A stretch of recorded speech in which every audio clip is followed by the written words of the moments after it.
Oh, hey, folks, I'm WWE Hall of Famer Hacksaw Jim Duggan, and you're listening to Horrible Horror. Tough guy, so bad, it's scary.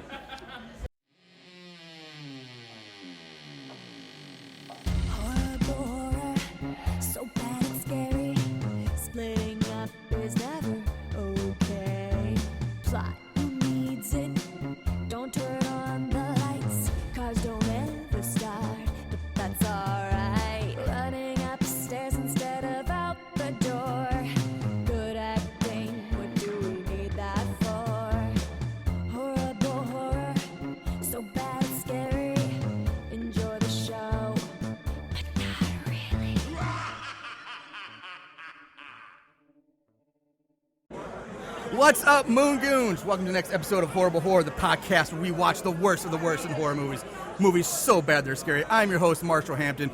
We are here at the St. Louis Con-taminatio Horror, Sci-Fi, and Pop Culture Convention. With me, as always, Aaron Southworth. So we are here at Con-taminatio. This is kind of the St. Louis's strong horror, sci-fi, pop culture, as Marshall just said. That's me. I'm saying it again. But yeah, we're here, and to be perfectly honest, Marshall, I gotta tell you, he may not have much to do with horror, but we have the best seat in the house. We do have the best seat in the house.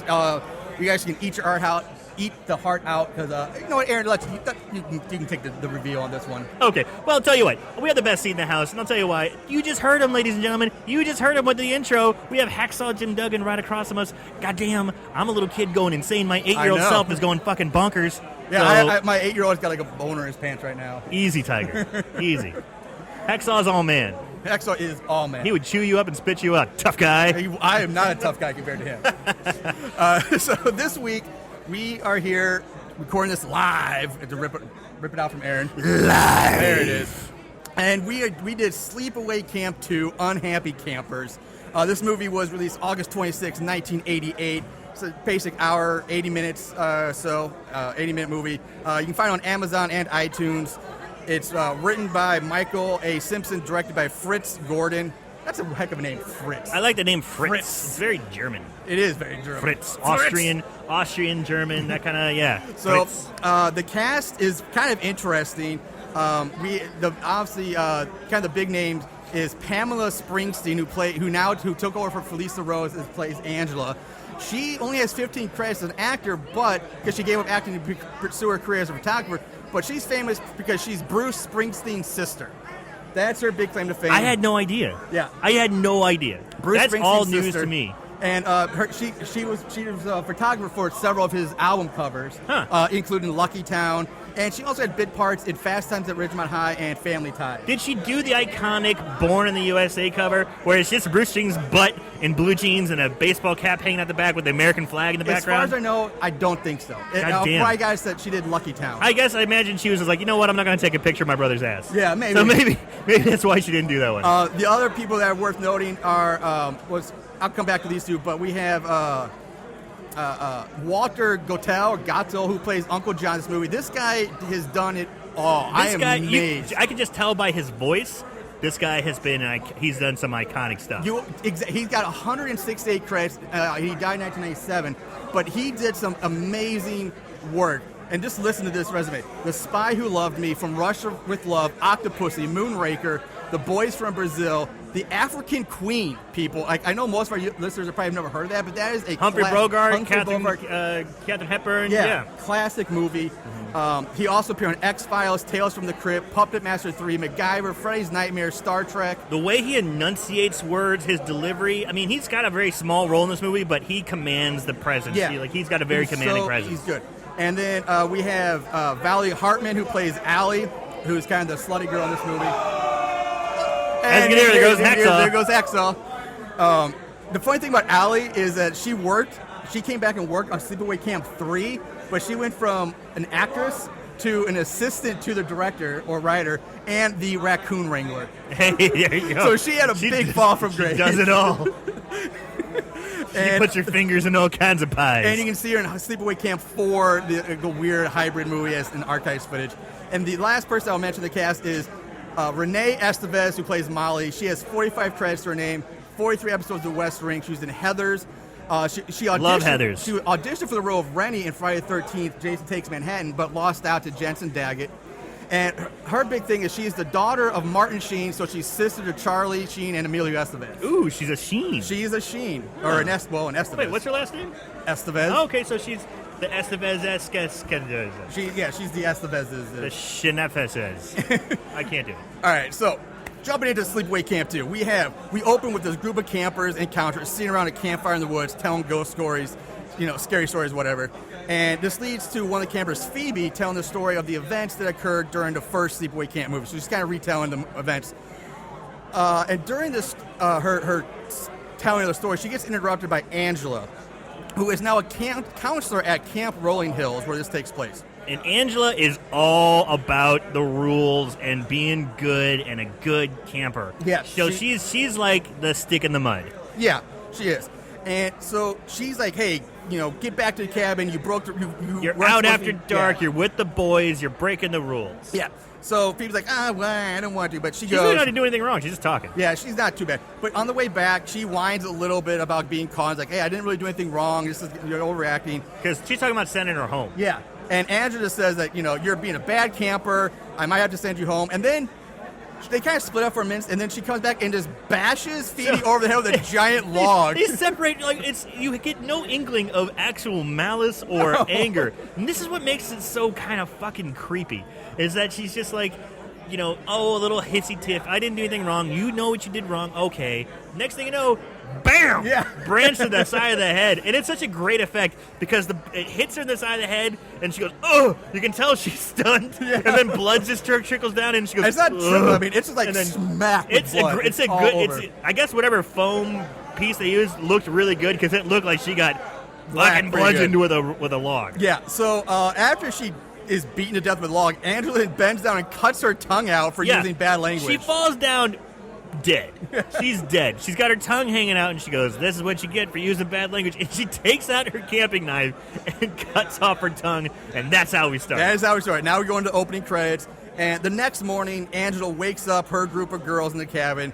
So, these aren't the only girls in the camp. This is Angela's group. Everybody's got their broken into groups.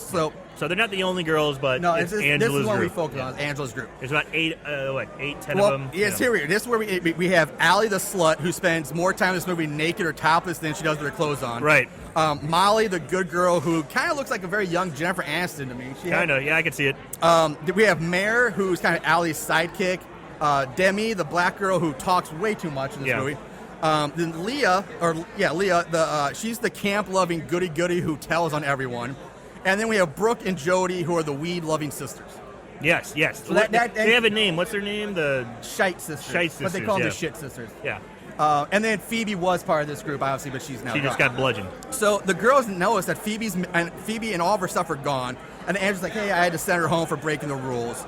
So the girls then are staying around talking, getting ready for the morning, and we're introduced to the Tit Patrol, which consists of two boys named Charlie and Emilio, oddly enough. I love these kids. Yes, because they're barely 13. They're barely teenagers. Yeah, it looks 13. like this is like a teenage camp, teenagers camp. So they just make the cut of teenagers, and all they're obsessed with is tits. Yeah. That's all they want to see are tits. It is all they want to see. They spend the whole movie looking for tits and taking pictures of girls undressing with their Polaroid they're camera. fucking purs. Yeah. They're peeping toms. They're pre-pubescent boys. I mean, that's kind of normal. And again, this is the 80s, so they're just like, oh, boys will be boys. Whereas now they'd be like, almost like, you might be prosecuted as an adult. You're a sexual predator. Exactly. So now we meet Uncle John, and Uncle John's kind of like the head boss of the camp, like the camp director, and he's like the older man. He's like in his 60s or so, and he's talking to Angela about the old days of the camp and how all the good kids would come here, but now they have trouble filling up half the cabins with God knows who. And Angela's like, Richard, there's still good kids out there, but we just have to weed through the bad ones. So that's for a little foretelling there. Yeah. In the mess hall, now all the cameras are gathered around for breakfast and the morning announcements. And Angela's named Cancer of the Week, and then leads everyone in singing the morning song, "Oh, I'm a Happy Camper." And it's kind of funny because you can tell the kids are they're doing it, but you can tell they're just like, oh, geez, what a pain in the ass. Yeah, some are just doing it. Yeah, they're just doing it for laughs and giggles, and then, they're just kind of thinking, oh, this is so lame and cheesy. But Angela loves it. Yeah. This is like one of her happiest moments of the day. Yeah. She's having a great time. So, yeah, she thinks it's great. But you can tell no one else gives a fuck. They're just placating. Yeah. And there's some who are doing it like so, like they're doing it. It's the opposite, like we're going through the motion. Others are doing it so over the top in a way like they're making fun of just the opposite way. Yeah. So after breakfast, we meet TC and his curly golden mullet from heaven. I love TC's mullet. That mullet is beautiful. TC's mullet is fucking fantastic. And I don't know about you, but for anybody else who grew up in the 80s and with Full House, he looks like he could be like Dave Coullier's brother. He really does. Yeah, he's got a great 80s look. I mean, we're talking, if you want to, like, look it up in the dictionary, like, 80s mullet rocker dude. You know, yeah. He should be driving a Corvette, you know, or like a Fiara or something. A T-top T-Bird. Yeah. Or a IROC or something, yeah. So, and he asked, and TC's asking, like, even though it's your day off, would you like to come down and swim with us? Andrew declines, saying she's not a very good swimmer. But I just mean, like, I didn't realize camp counselors at a summer camp would get a day off. Like, they're there all day, like, as a counselor, like, they have backups? Like, who gets a day off Well, there? maybe it's her day off from, like, leading groups and, you know, things like that. That's just, all I can just think thought of. it was weird. Yeah. So, at the pool, we watch as Sean, who's, like, supposed to be the hunky guy, and Molly, they start bonding and talking, getting closer. During this conversation, we learn that Sean's dad is a divorced cop, and he apparently helped arrest Angela after the incident of the first movie. So there's a link. Meanwhile, a jealous Allie removes her bikini top from underneath her white shirt and then goads, like, Rob into throwing her into the pool. Yeah, it's like he's talking. He's just like, yeah, I play soccer and I do this. And Yeah. she's not paying attention the whole time. She's just wiggling off her top from underneath the shirt. And she doesn't give a damn about this guy. He's trying to impress her. Then she just looks at him and goes, she's just like, I would hate it so much if you threw me into that pool. I would kill you if you throw me in the pool. And of course, he's just like, fuck yeah. Loud and clear, baby. Yep. I'm throwing you in the pool. So, yeah. So she's thrown into the pool, and then she swims over and pops up behind Sean, and she's trying to, like, tempt him with her now see-through wet shirt. Nice. With the Yeah, it's booby nice. showing through. It's nice. And, of course, the tip patrol sees this and calls out party hats at 2 o'clock, which might be my new favorite Party hats? slang for boobs. Party hats at 2 o'clock. Party hats at 2 o'clock. I think I'm going to use that. Yeah. I mean, we're here at the con, and we're seeing a lot of people in cosplay. So we're seeing a lot of party hats out because a lot of ladies just, if they got it, they flaunt it. So, yeah, we're going to be calling it. Party hats. But Sean doesn't fall for the bait, and he and Molly, like, head off to get something to drink. And so out in the woods, Angela stumbles across the Weed Sisters. They're smoking, and The Shite Sisters. And they're making fun of her beloved song. Yeah. They're mocking it. They're redoing the words. And they're doing a great play on words. What was it? Like, I'm a happy camper. It's like, I love this. I love this smoke. I love this. I love and this if smoke. you pay me money on my titties, you can suck. Yes, that's it. I loved it.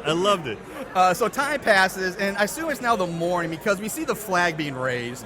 And Andrew comes walking out of the woods and asks TC if he's seen the sisters. He says no. And that makes it like, did Andrew just spend the night out in the woods or something? Like, why is she coming out of the woods? Like, the time here doesn't make any sense. Yeah, it's real confusing to it me. wasn't that bad, though. And TC says, like, good morning, blah, blah, whatever.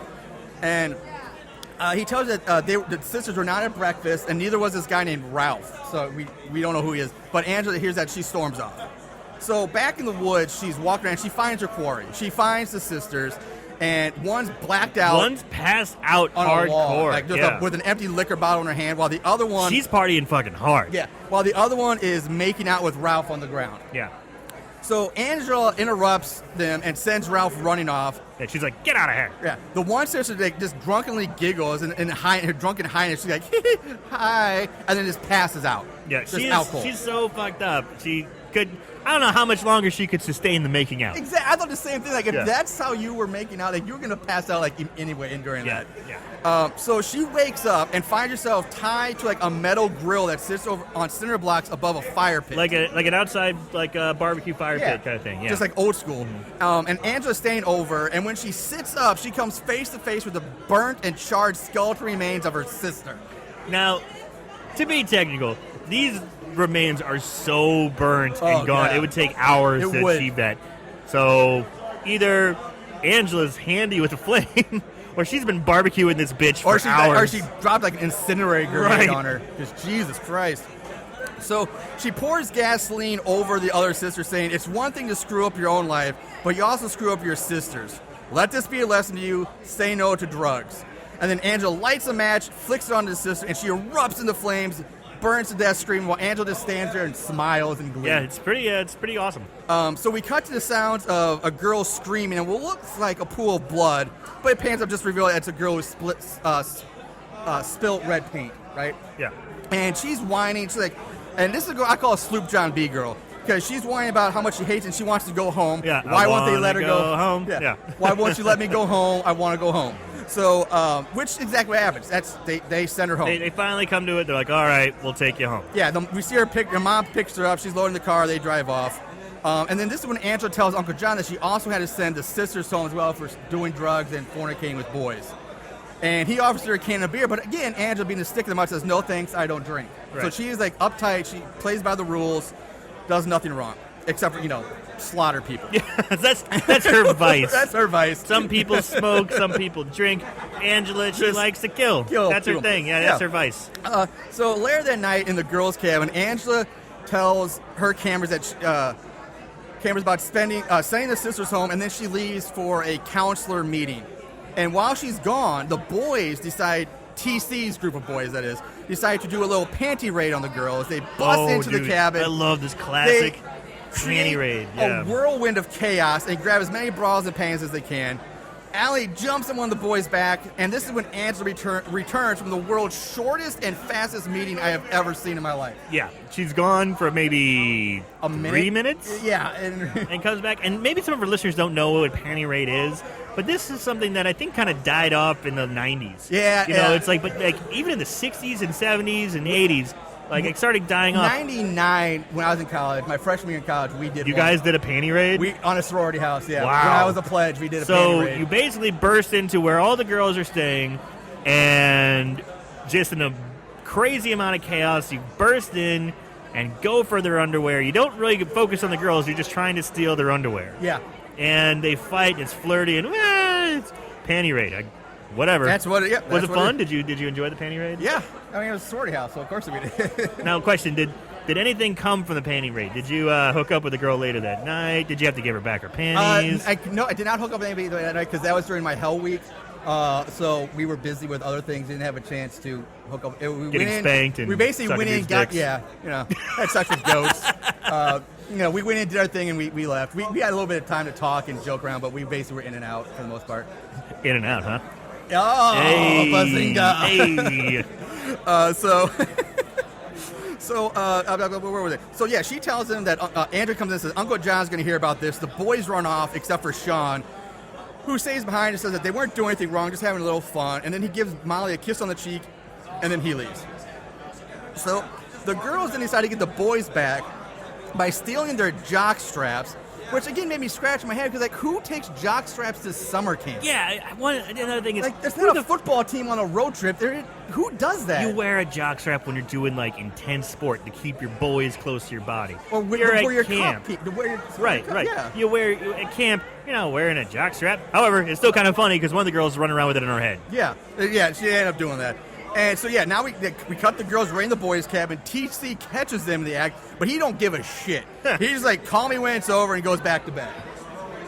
So now Mare tells the boys that if they don't give them back their bras and panties, they will be seeing a lot more of this. And then she flashes them her tits. But isn't that the point? And, of course, Angela walks in mid-flash. I didn't understand that. She's like, you'll be seeing a lot more of this. Exactly. And flash your tits, and it's like, yes, that's what we want to see more of. Exactly. It's like, what? That's the worst threat ever because it should be like, either give them back or you will never see these again. That makes sense. Not it's like, hey, the longer you keep on your pants, we're going to keep flashing you all. Like, all right, I'm just going to hold all these forever. You're never getting these back then. It's the worst threat ever. So anyway, Angela then is seen driving Mare somewhere in a car. And Angela at this point tries to give Mare a second chance. She's actually trying to be reasonable and says, hey, I know, even though you did a sick and disgusting thing by showing your breasts, I'll chalk it up to you just trying to impress Allie and just say you're sorry because we're going to be at camp, but I really like you there. And Mare's like, fuck that. I refuse to apologize. I would rather die first than say I'm sorry. And with that, Angela's like, all right. She just turns into the back. She starts looking for something. And Mary's like, what are you looking for, a gun? And she's like, nope, a drill. I love it. And pulls out a goddamn electric power drill with a long paddle bit on the end, which is the type of bit that's used to like carve holes in the wood. Right. And just drills Mary. Just like she tries to cover up and screams, but just blood goes flying everywhere, sprays all over the car. And I love Angela. She like gets sprayed, but she's like, ugh. She goes right back to work. She kind of goes, ew, but then goes back to just drilling her bitch. But at the same time, that's got to be the worst place to murder Merrick, because now you have a car that's covered in blood. That's going to be really hard to clean up and hide that from anybody else. That's the worst. Like, yeah, not a great. Not thought through. Not a great thought. Yeah. Yeah. So the next morning rolls around and everyone's eating breakfast in the mess hall. The campers are talking and joking with each other. TC makes an announcement that the following items have gone missing: one Camp Rolling Hill sweatshirt, one blue and white striped beach towel, a first aid kit, a pair of black Ray-Ban sunglasses, a saw, 50 feet of rope, the battery from his car, which everyone gets a good laugh out of, a portable electric drill, and in 10 panties, 3 bras, and 4 jock straps. So Angela's off by herself, and she's chilling on these old stone steps of this abandoned cabin out in the woods. And Molly shows up behind her saying, hey, I just followed you out here. I thought you'd like to talk. So they talk and they bond. Kind of have like a little bonding moment. Yeah, so like you can tell she kind of likes, Angela likes her. Angela likes Molly because she's like a good, innocent girl. And Molly doesn't. She kind of fits the prototype that she's looking for, the happy-go-lucky, pure of heart counselor. Yes. Or, pardon me, camper. Camper, yeah. So they get along, and they share some girl talk. And during this scene, you see Angela's like playing with rope, which we just learned was gone 50 missing. feet of rope, yeah. So Angela offers Molly advice about Sean and encourages her to keep being a good girl. And she admits, Angela says, I'm proud to be a virgin. And it says, Allie probably has a disease by now anyway. She's so slight. And so we cut back to the campers who are blindfolded and reaching their hands into a box at each cancer. And this is the old, like, grapes or eyeballs and spaghetti or intestines gag that you did, like a little kid. Which I thought was weird to do at camp. For like teenagers. Yeah, it wasn't like scare camp. I mean, maybe, I don't know, it was just strange. Yeah, so Angela tells the camper that in her box are the dead brains or dead teenager brains, which probably probably really are. So and then during this, we see 2 boy campers who are working on a plan to scare Angela and the girls during tonight's campout. And they basically their plan is to pretend to be Jason and Freddy, because one boy's got a hockey mask and he's painting, the other's actually making a Freddy glove. Yeah. So they're that's pretty I kind of love it because this is in the 80s. Yeah. This is like at the height or right at the peak. So and they're just not giving a fuck. They're just going for it. Yeah, and I mean, like as far as copyright infringement or any they don't give a shit. This movie doesn't give a fuck. No, it does not. I love it. I mean, speaking of the movie, like that real quick, I remember as a kid walking through the video store, and the cover for this movie, I loved it because it had this pretty girl with a big rucksack on, and in the rucksack was the Jason mask and a Freddy glove. Yeah. I was like, that's so cool. Yeah. Unfortunately, the girl in is the not in the movie. It's not Pamela Springsteen. We don't know who that girl is. So anyway, Angela catches Charlie and Emilio now looking at all the Polaroid pictures they've taken of the girls topless.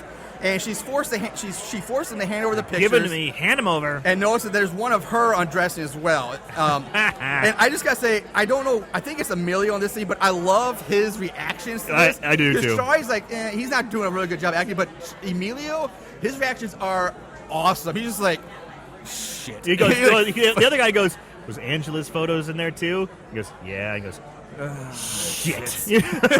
And his facial he did it like an adult. So he did it like someone in their mid-30s. He just drops his head down. It's hilarious. Who has a baby, who forgot the diapers, and he's going to be all day like, shit. It's so perfect. So Angela shows these pictures to TC, who again doesn't really even care about this, and even says nice tits. Yeah. So you have like a 20, 30-something-year-old camp counselor talking about, like a 16, 17, maybe 18-year-old girl's tits. That's fucking creepy. So TC's kind of a creep, but I like him.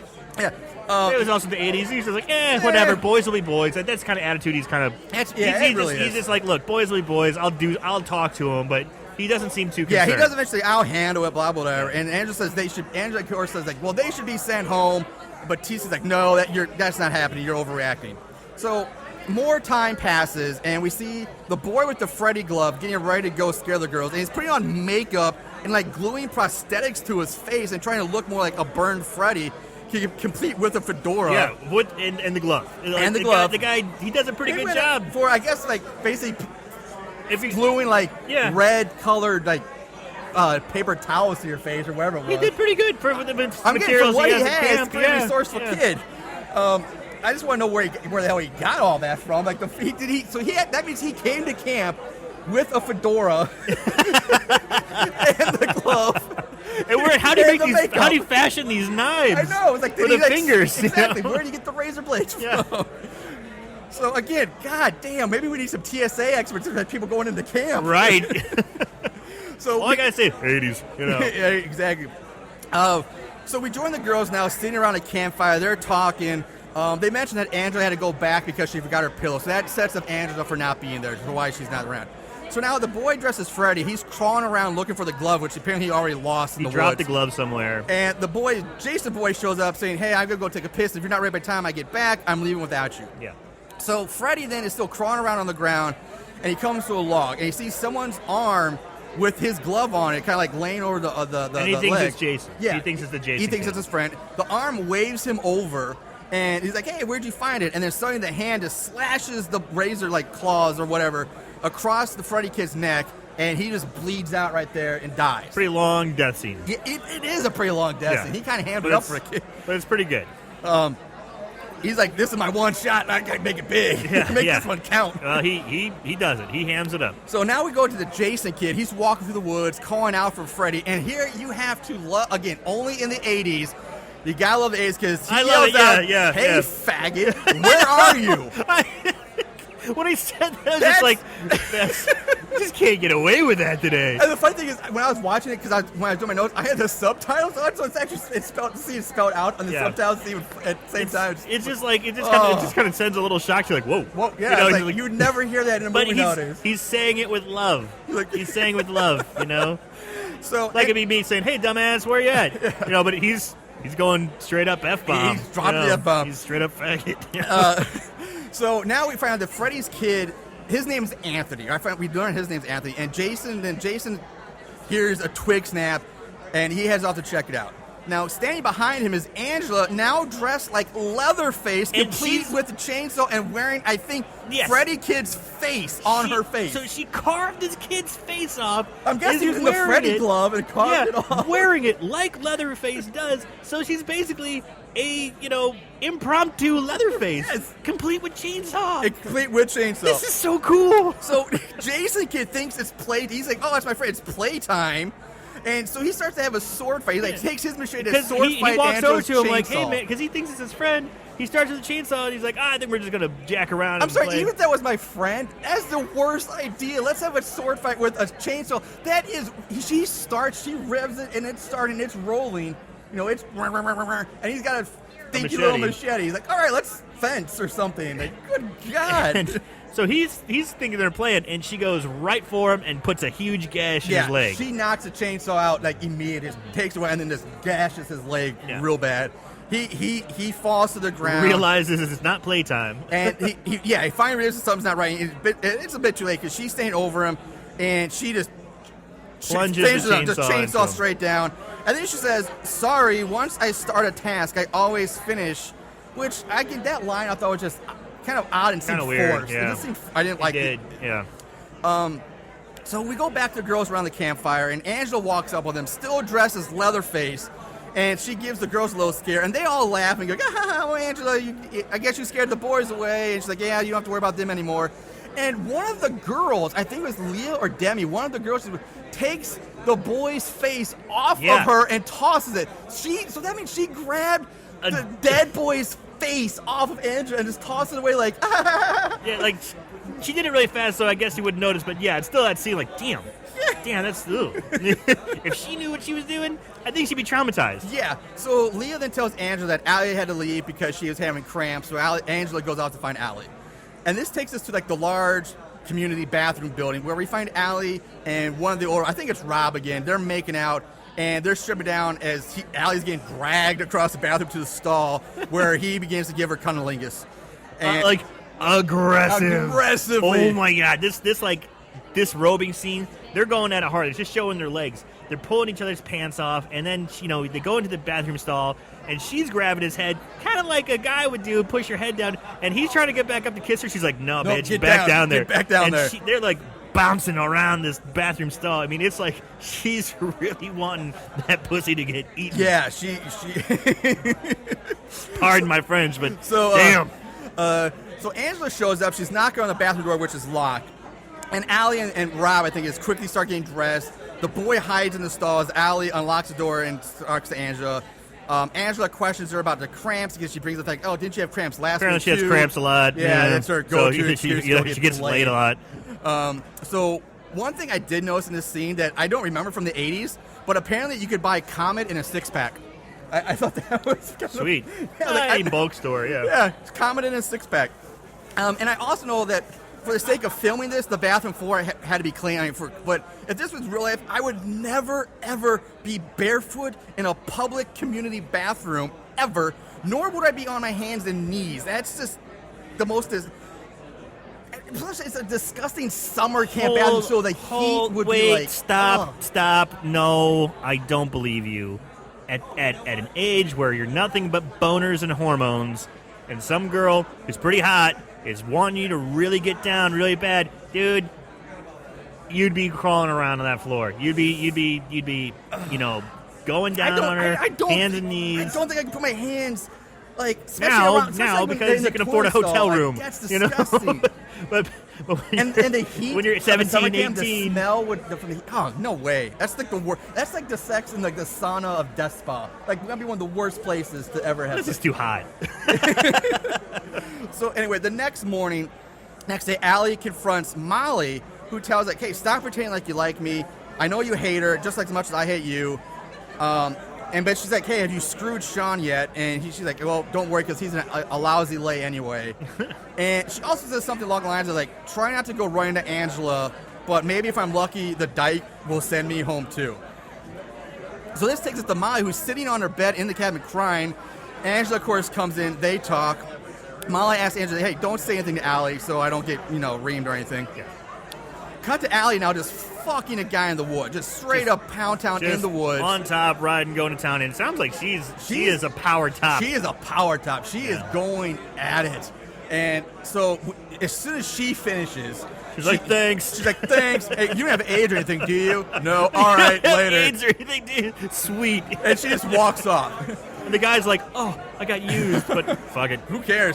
So back in the cabin, she finds a note on the mirror, and it reads, "Allie, meet me in the abandoned cabin at 5, and it's signed Sean." And she freshens up and heads out with a smile on her face. So she's already gotten pounded once. Now she's like, sweet, time for round 2. Exactly. So at the cabin, she's surprised by Angela. After exchange of words, Angela just basically stabs Allie in the back. Yeah, and then like this is pretty crazy. And this is something about Angela's killing style.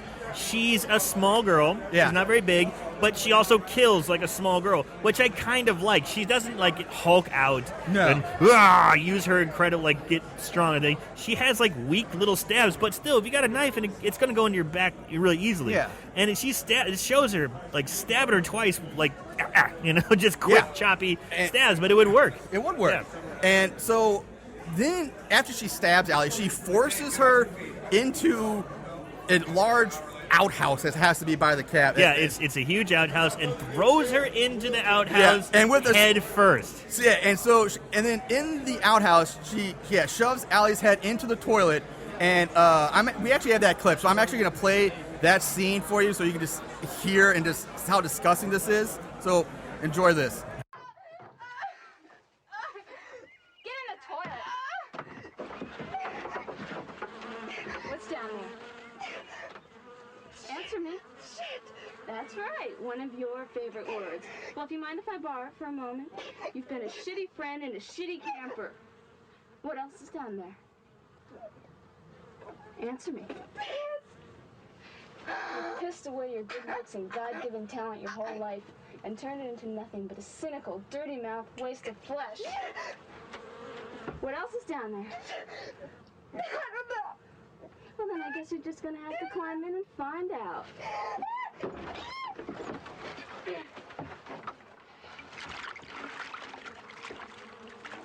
Sally, for a leech like you.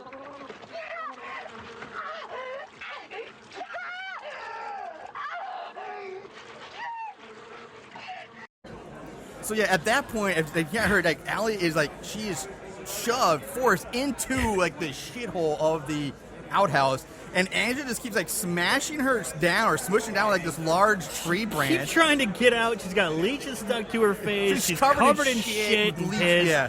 And she keeps trying to crawl out, but she just keeps jamming her back down in there. And eventually, Allie just drowns in this pool of shit and piss. Just, that's how disgusting. deep is that? You know, I mean, that's a good point because she's like obviously at least 5 feet tall, so it's got to be, you know, it would have to be at least 5-something feet deep for it to drown. Over 5, yeah. For it to be smushed down in like that.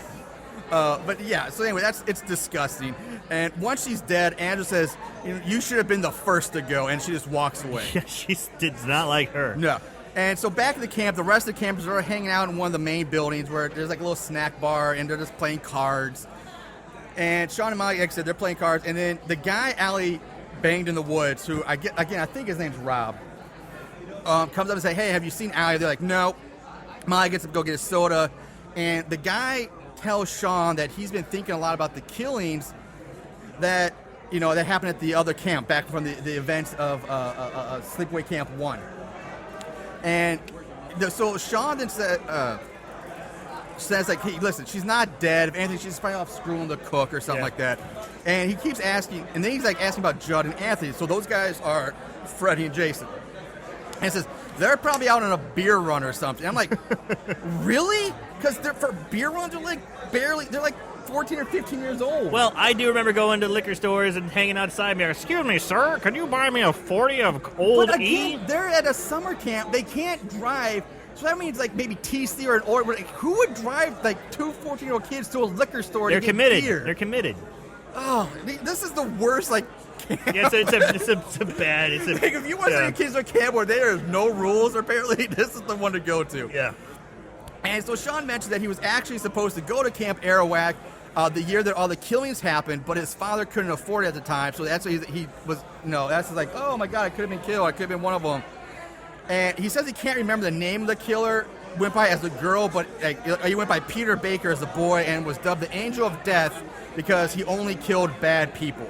Sounds familiar, perhaps. Yeah, so now we cut to Charlie and Emilio, the tip patrol. They're setting up the old water bucket above a door frame. Tip patrol. And they're setting up above the doors of their girls' cabins in hopes to try to get Angela. And Demi enters the cabin while they're setting it up and finds Angela in her room. She enters like a little private back room in this cabin, and she's just there playing her guitar like Kumbaya or something like that. She does play a lot of Kumbaya. She does play a lot of Kumbaya. And Demi tells Angela that she was just bored, and so, hey, I decided to give Mare a call at her house, and she says, Mare's mom said, when I asked to talk to Mare, she said she couldn't talk because she was still here at camp. And so she's like, talking and basically giving Angela an excuse to kill her. Yeah, because like, okay, she's saying, now I called there's this guy, I called that guy, conflict. and the mom says they're not home. I thought you sent them home. Where are they at? Yeah. And while she's talking, she's combing her hair, and Angela's walking around the cabin going, While she's doing this, she's looking for weapons and ways to kill her. She can't. She's throwing a monkey wrench in her plans. So yeah, she's got to go. So she locks the cabin door and then starts looking for weapons. It's pretty funny, like her time looking for stuff. She goes through a wire hanger. Like thinking, can I strangle her? Nah, that's not going to work. A hairbrush. Nah, it's not going to work. An old 80s boombox where she thinks she can smash over pencil. her head. She stabs a pencil on the dresser and she's like, fuck, it breaks. And then finally she's just like, fuck it. She rips it, and she's like, fine, I'll just rip a string off my guitar and just strangles her with a guitar string. Strangles with a guitar string. And after she says, like, damn it, you talk too much, and she's dead. And I don't know if anybody's touched a guitar string, but man, those things are so razor thin. It'd be great to kill somebody with, but you got to wear gloves. You would have to wear gloves. It would cut through your own hands. Thick leather gloves. Which she doesn't do. She does not do. So Angela steps outside to check for a witness, and this is when the two boys dump the water bucket on her and run away. Angela's pissed. And inside, she tries to start hiding the body, but now in comes Leah. She comes knocking on the door and threatening to tell on whoever locked the door on her, because that's her MO. She tells. So Angela has Demi's body like halfway through a window, just kind of half in, half out.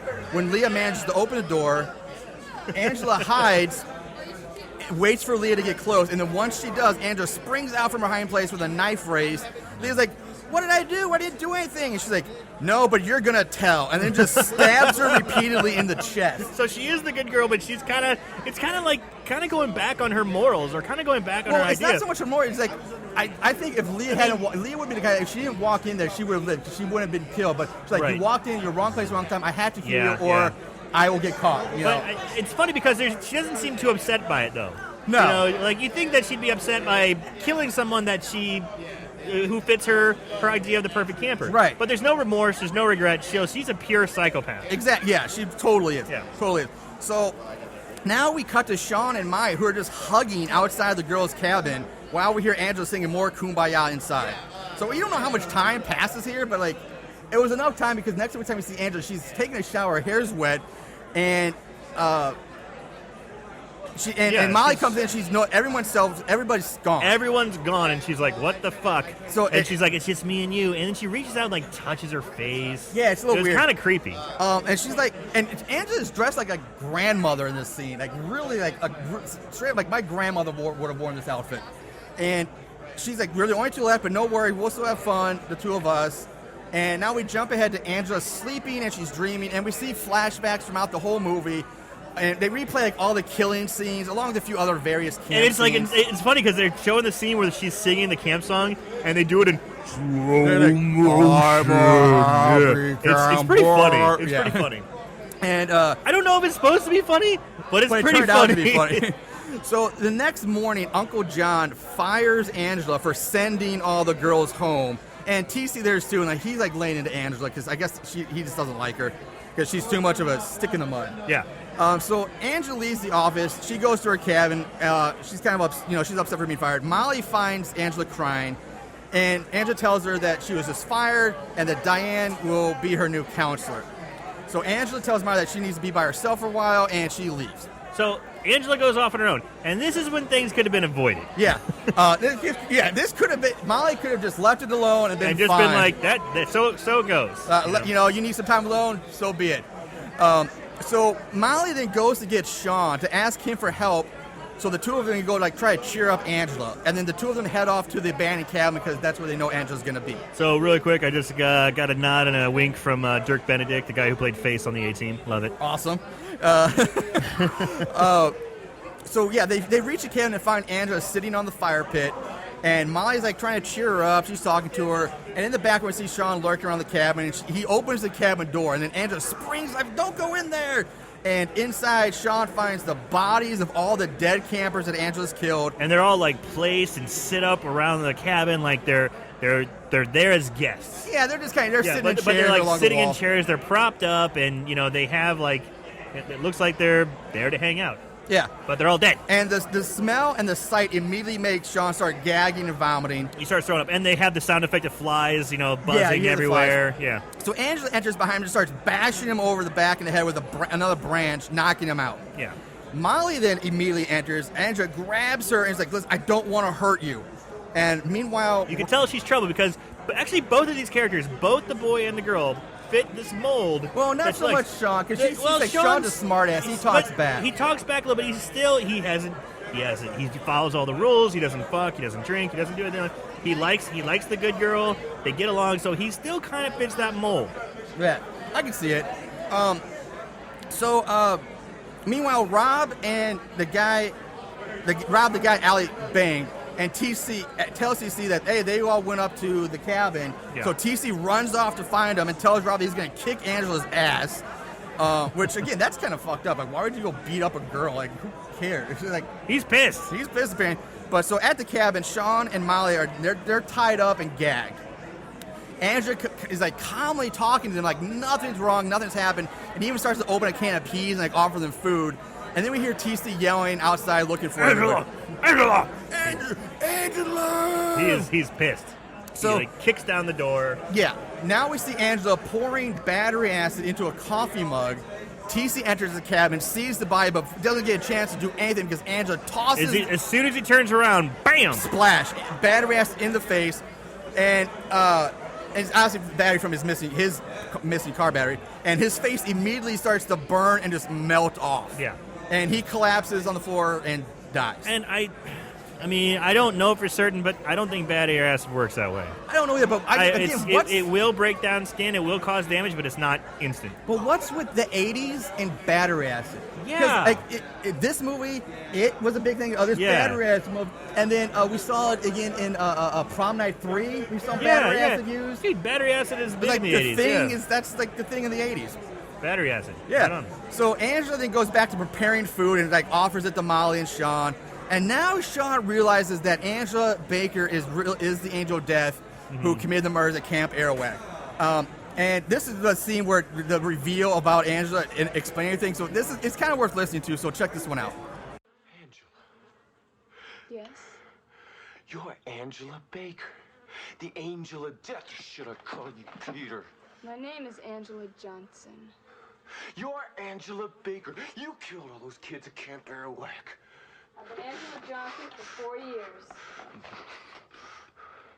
How did you get this job here? Easy.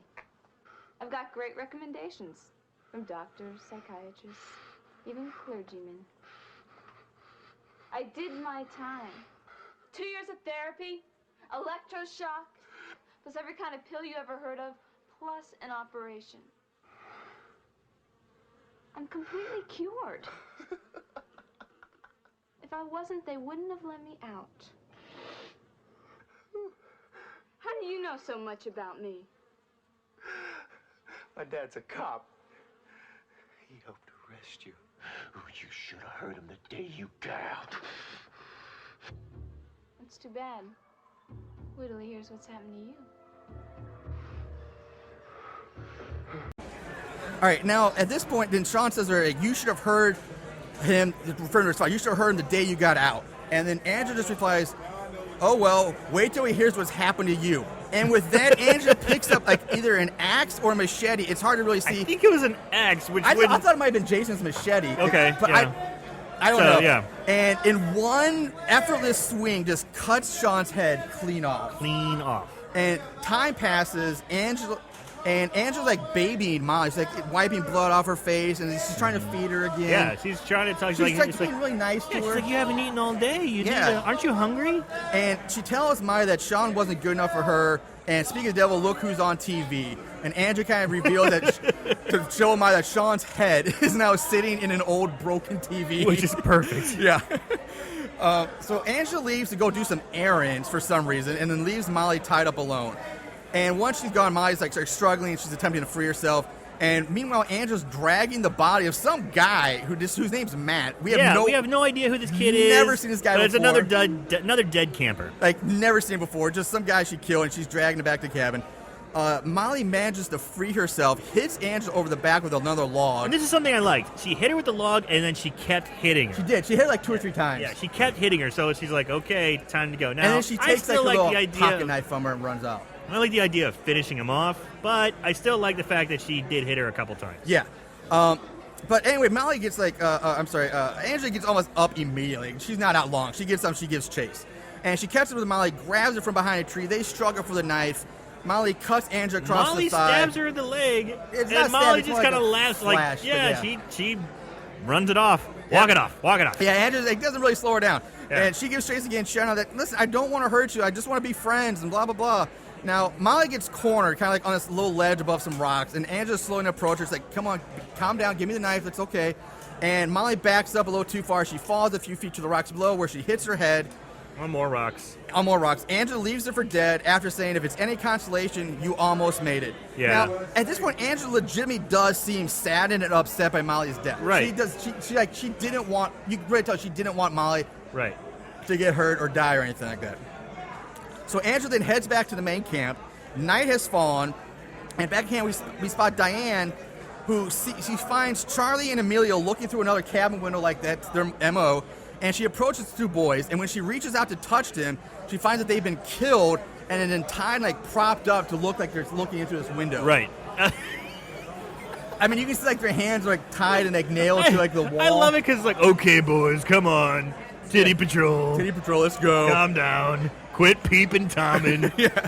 Quit being leches. So Diane then runs to Uncle John's office or cabin or whatever it is, and once inside, she finds Uncle John dead in his office chair One of his hands has been cut off. Like and it looks like he was reaching for the phone. He has the phone receiver in his severed hand. Yeah. And his throat's been slashed. She also finds the body of another counselor hanging in the corner with what I think is one of the jock straps stuffed down his throat. Yeah, stuffed in his throat. So Angela then comes out of the shadows, stabs Diane in the stomach, killing her, then says, "Good night, campers," and leaves. Now we cut to a not-so-dead Molly as she wakes up from being unconscious. So she was unconscious, not dead. Yeah, she gets up, she heads off. And we get a quick shot of a train passing the night, and now we're following this old lady driving a truck down a rural road. And this is weird. So now this is they're sitting at the truck, they're watching the train pass, and they're stopped. And it's Angela sitting shotgun with this old lady. So you're assuming she's hitchhiking out of town. Yeah, exactly, yeah. So the old woman's smoking. So I guess Angela killed everybody at this camp. Yeah, basically, or pretty much everybody. Yeah, I don't know if she. So Angela's she's like, "Thanks for picking me up." And the old woman says, "Sure, it's no skin off my tits." Yeah. Which this woman is kind of hilarious. Rough and raunchy. Yeah, and it's pretty funny. She's like an old country girl. She's got a cowboy hat on, flannel shirt. She should be driving an 18-wheeler across country. Yeah, she's totally, like a trucker girl. And she's smoking. She starts smoking cigarettes. And Angela's like, "Can you please crack a window?" Because she also like, "A girl like you shouldn't be alone on this road." So they come to the train tracks, wait for a car to pass, and she's like, and the woman again tells Angela, "If you're gonna get screwed, you like to know who you're being screwed by, right?" So it's like saying, if you're gonna get raped or something, might as well be by somebody you know. And then she lights another cigarette. Angela, and this is where Angela asks her to open a window. And I love this line that she has. She goes, "Sorry, everyone's got a vice. I'm too dumb to drink, and I'm too fat to fuck." Yep. So I've quit these things so many times. I had to quit quitting. Everyone's got a vice. I mean, the way I see it, I'm too dumb to drink and too fat to fuck. It's a great line. And which Angela looks disgusted. I love this part because she doesn't even look that disgusted. She just kind of she takes a sigh. She's like, and she kind of looks down, gives a slick shake of her head, and then just lunges across the seat and starts stabbing this woman. And just starts stabbing her. And I'm like, I don't know why, but I thought it was so funny because the way she looked at her face, she's like, "God damn it, I have to kill you now." It's like, ugh. Yeah. So we cut back to Molly, who's now coming out of the woods. She flags down the truck and begs for help and for a ride.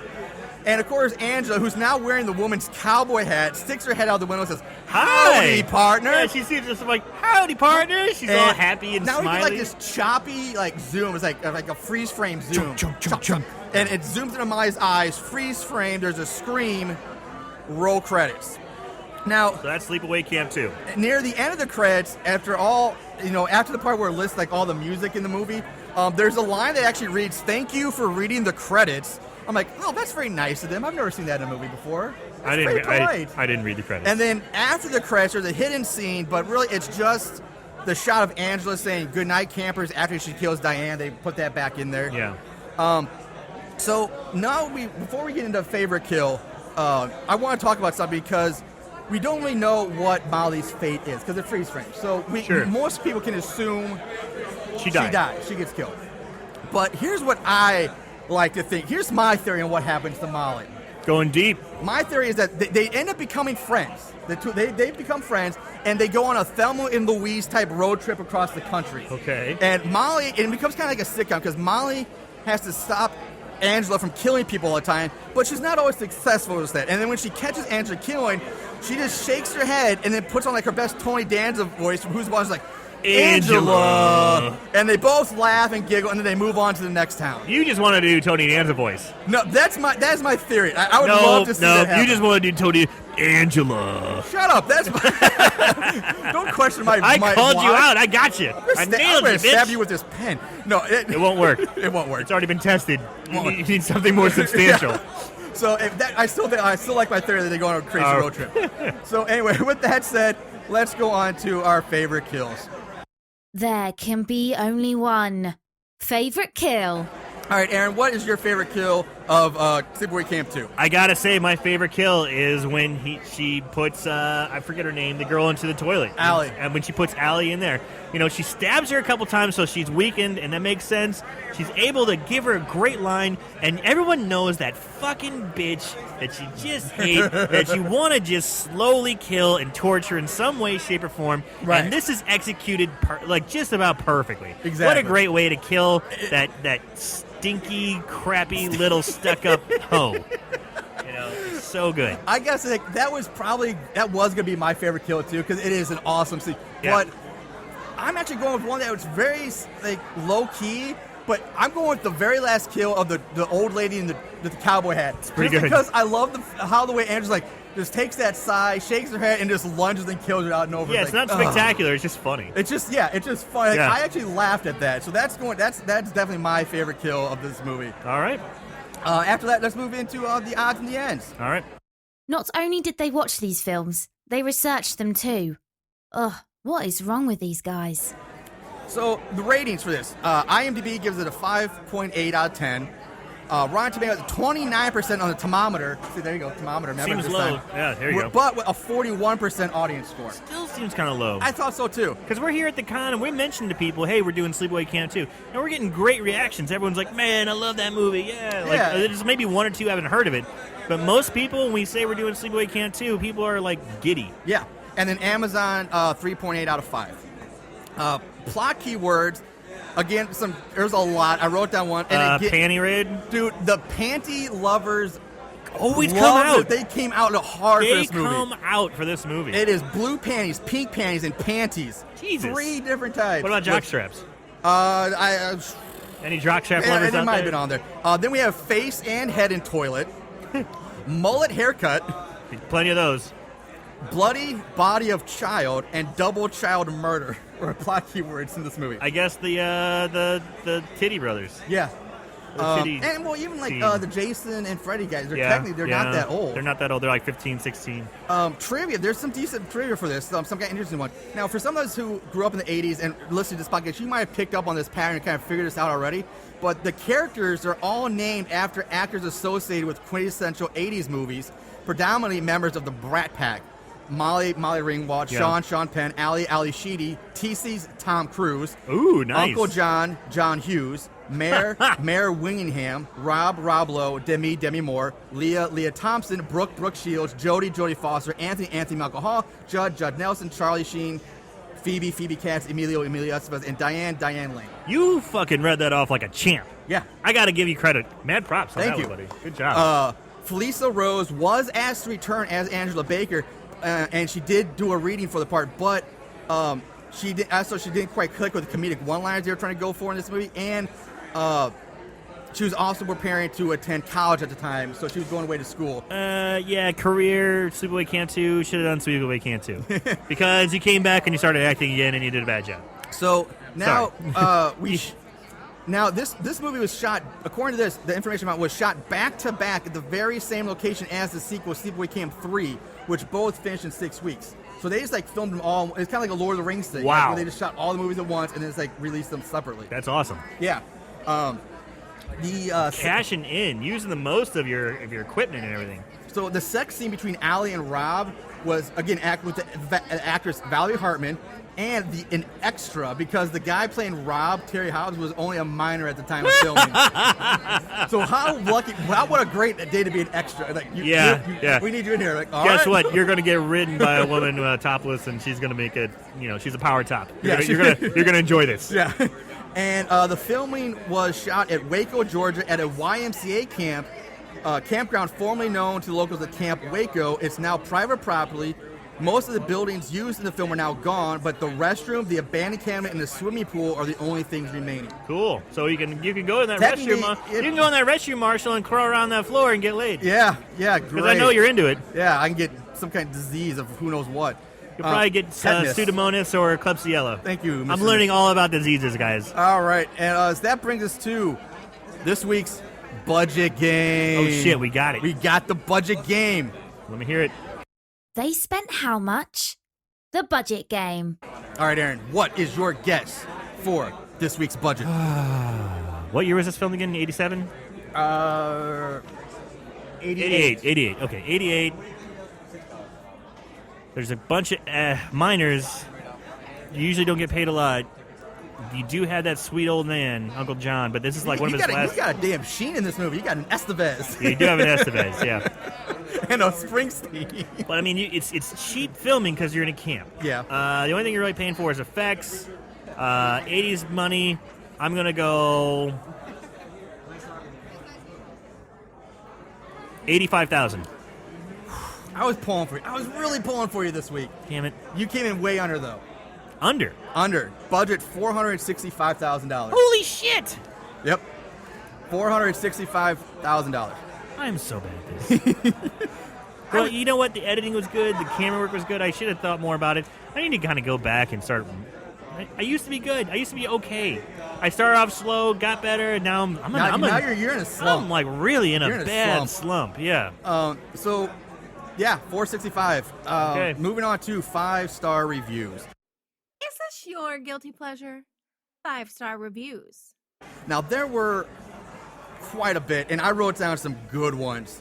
So from Mark D. Burham, Angela's back. She's had a bit of corrective surgery, and this time she, the counselor at a camp, but her aunt's advice still holds its sway, and soon campers are getting sent home. Expect all the normal you would from a classic B-horror movie. Horrible writing, acting that somehow makes the script look like War and Peace, and titties. Oh, and since we're in the 80s, you get some big hair and interesting fashion. Some sweet mullets, too. Good night, campers. Sleep tight. 5 stars. Pretty good. It is titties. Yes. From Marky77. Truly one of the best slasher movie series ever. Angela is brilliant as a serial killer who only kills bad people. Most of her killings are very original, and is very witty at times. 5 stars. Like, I don't think she's that witty, though. Well, she's got a couple of lines that are okay. You know, not the best, but they're all right. But this fact that one of the best slasher movies ever is kind of pushing it. Yeah. We have a celebrity 5-star review this time. Ooh. Apparently from Clint Eastwood himself. Oh, Mr. Clint Eastwood Mr. himself. Clint Eastwood is a fan of Sleepaway Camp too. Yeah. Who'd have thought? Who would have thought? Valerie Hartman shows off her breasts while having sex out in the woods. Greatest sex scene in cinema history. 5 stars. And he's a perv. He's a perv. Who'd have thought? Who'd have thought Clint Eastwood was a fan of Sleepaway Camp and kind of a perv? Yeah. I like him a little bit more now. Just a customer. This movie rocks. I totally recommend for anyone who can handle a scary movie in the dark. Tis 5 movie? star. Tis. Someone forgot their age. So again, not very scary, and I think anybody could handle this movie. And I got a few more, but I had to write this one down because I love my kids' reviews. Yeah. And I found a kid review. So this one is a great film by Angela Pamela Springsteen. It started out great and gory. The acting was great. Look at some scenes on either their DVD or VHS version. Then it ended when Angela drove the country girl that got killed, talking about smoking for fornicating. Then she found the girl walking after she came close. The girl started to say, "Thank you for saving me." Angela looked at her and made her intimidating country girl voice and howdy partner. The camera made a close-up and heard her scream. In the credits, I noticed it had a hard, rocking soundtrack. I would recommend Sleepaway Camp 2, Unhappy Campers, to a lot of horror fans everywhere. Oh, and after the credit, Angela got something to say to all of you. Watch the whole movie. Watch the credits till the ending. Good night, campers. The words of Angel of Death, Angela Baker herself. 5 stars. Did the kids say fornicating? Fornicating. That's good for a kid. Except for the rest of the grammar and typing is awful. Really bad. Yeah, really bad. choppy. All right, the last 3, and they're kind of short. We got to get going. We got plenty. We're live at a con. It's hard to do this. All right, from a customer. Boring. Listen now. A young savage killer goes loose at a nearby summer camp. They should have just made the first and leave it at that. 5 stars. That makes 0 sense. Doesn't make any sense. Boring. And last 2, and the only reason I wrote these down is because it's kind of good. From Derek, I watched this movie for the first time on rental back in '94 and thoroughly enjoyed it. It has a lot of sex comedy puzzles where I must have blamed everyone at least once as the killer. It mostly reminds me of the present-day Scream trilogy. This badly needs a DVD release, maybe as a box set. My favorite death was the one where Andre and Calvin were cut to bits and Marshall slipped on the grit while in pursuit of the killer. Same again, this movie is highly recommended to all fans of the genre. 5 stars. Now, the only reason I wrote this last one down is because it's a response to that previous one from another celebrity, from Dr. Dre. Oh, Dr. Dre in the house. Dr. Dre chimes in. Derek, if that's even your real name, have you even seen this movie, or was it in your dreams? Who is Andre? Wasn't that the seal in the kids? Wasn't that a seal in a kids film? It's Andre, numbnuts, and I ain't even in the movie. As far as my good buddies Calvin and Marshall, damn. As for the movie, some AAA stuff for real. Peace. 5 stars. So there you have it. There is Sleepaway Camp 2. So let's wrap up final thoughts here, Aaron. So bad it's good. So bad it's scary. What do you got this week? I'm going to have to say so bad it's good. It was a lot of fun. I like Angela. I like that she is absolutely obsessed with camp, the way it goes, the way it has to be. She's so obsessed with it, she will kill anyone who breaks her rules. She seems to have remorse for people that she has to kill who follow the rules. At the end of the day, so bad it's good. I am going to agree with you as well. So bad it's good. I was expecting worse, but it's something that's just so over top and funny that it's just, you take it with a grain of salt, you just enjoy the cheesy campiness of it, literally camping, and you just enjoy it for what it is. So bad it's good. So that's going to do it for this episode. We'll be back next week with another movie. So in the meantime, Moon Goons, follow us on our Facebook page. Follow us at our website, horriblehorrorpodcast.com. Check us out on Twitter at So Bad It's Scary. We're on Instagram at Horrible Horror Podcast, and you can download and listen to the show at Podbean at horriblehorror.podbean.com, and of course download, subscribe to us on iTunes as well. That's going to do it for us. We wrap up live at the St. Louis Con. So yeah, we're here at the con. We're going to have pictures. We're going to have things online. Check it out. We got our sweet pics with the Hacksaw Jim Duggan. It's going to be good. So check out our social media whenever we get done with this. All right, Moon Goons, take care. We'll see you later. Adios.